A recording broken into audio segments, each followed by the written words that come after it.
යුක්‍රේන ජනපති මේ වෙනකොට ඉතාමත් අසීරු අඩියකට පත් වෙලා ඉන්නවා.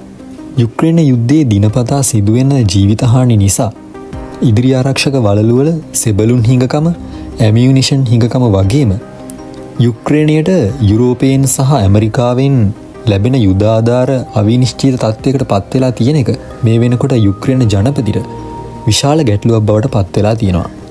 මේ නිසා ඔහුට ඇමරිකාව ඉදිරිපත් කරලා තියෙන සාමයෝජනාවට කෙසේ හෝ එකඟ වෙලා රුසියා යුක්‍රේන යුද්ධය අවසන් කරන්න එල්ල වෙන පීඩනය දිනෙන් දින වැඩි වෙමින් පවතිනවා.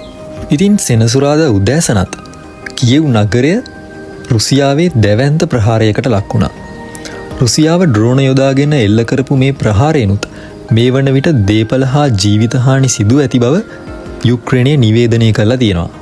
ඉතින් මේ වෙනකොට යුද්ධ පෙරමුණේ ප්‍රධාන වශයෙන් අභියෝග 3කට ව්ලාදිමිර් සෙලන්ස්කි මුහුණ දෙනවා. සැපොරේෂියා සහ කෝපියැන්ක්ස් වලින් උතුරට මේ වෙනකොට රුසියාව ඉතාමත් වේගයෙන් Tamanගේ මෙහෙයුම් සිදු කරමින් පවතිනවා. ඒ වගේම රුසියාව මේ වෙනකොටත් වට කරලා තියෙන පොක්‍රෝස් නගරයේ 70%ක පමණ බලය රුසියාව විසින් තහවුරු කරපු බවට වාර්තා වෙනවා. කොහොම වුණත් යුක්‍රේනය තවමත් පවසන්නේ මේ නගරයෙන් රුසියානු හමුදා පළවා හැරීම සඳහා යුක්‍රේන හමුදා මේ වන විටත් මෙහෙයුම් සිදු කරමින් පවතිනවා කියලා.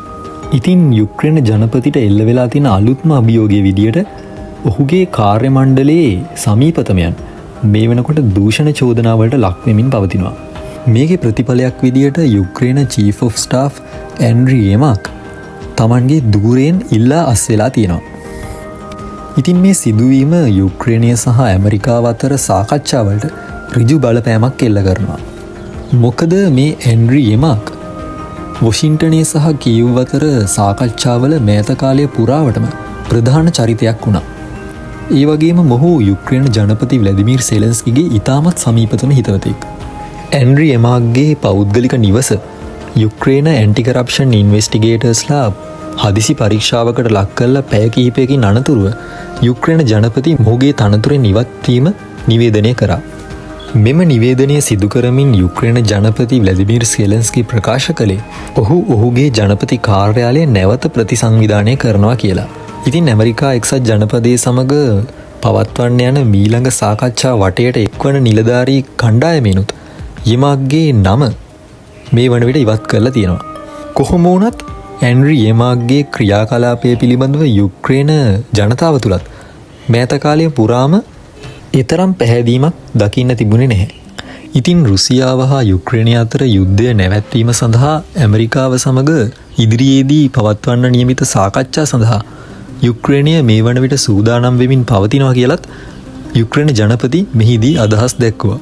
ඒ වගේම තමයි 2026 වර්ෂය සඳහා අයවැයක් සම්මත කර ගැනීමත් යුක්‍රේන ජනපතිට මේ වන විට එල්ල වෙලා තියෙන තවත් අභියෝගයක් බවට පත් වෙලා තියෙනවා.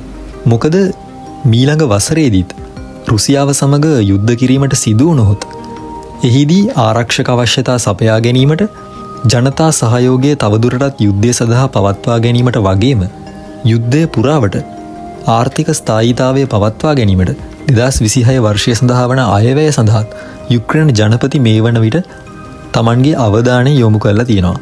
කොහොම වුණත් යුක්‍රේන යුද්ධය නැවැත්වීම සඳහා ඇමරිකාව සමග සාකච්ඡා පැවැත්වීමට යුක්‍රේන දූත කණ්ඩායමක් මේ සති අන්තයේදී ඇමරිකාවට පිටත් වීමට නියමිතයි. මෙම සාකච්ඡා ඇමරිකාවේ ෆ්ලොරිඩා සහ වොෂින්ටන් නගරවලදී පැවැත්වීමට නියමිතයි වගේම මෙහිදී යුක්‍රේනය ඔවුන්ගේ පාර්ශවයේ පවතින ඉල්ලීම් ඇමරිකාවට යොමු කිරීමට නියමිතයි.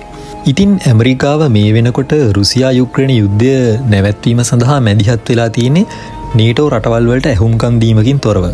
ඉතින් මෙවැනි පසුබිමක ඉදිරියේදී ඇමරිකාව සහ යුක්‍රේනය අතර සාකච්ඡා පැවැත්වීමට නියමිතව තිබියදී ඇමරිකානු රාජ්‍ය ලේකම් මාකෝ රූබියෝ මීළඟ සතියේ පැවැත්වීමට නියමිත නේටෝ විදේශ අමාත්‍යවරුන්ගේ සාකච්ඡාවලට සහභාගී නොවන බව නිවේදනය කරලා තියෙනවා. ඉතින් පසුගිය දින කිහිපයේදී තවත් සුවිශේෂී සිදුවීමක් විදියට හංගේරියානු ජනපති වික්ටර් ඕබාන් ක්‍රෙම්ලිනයේදී රුසියානු ජනපති හමුවීම සිදු වුණා. ඉතින් මේ සිදුවීම ජර්මානු චාන්සලර්වරයාගේ දැඩි දෝෂ දර්ශනයට ලක් වුණා. ඉතින් මේ සිදුවීම් පිළිබඳව ඔබේ අදහස් මොනවද?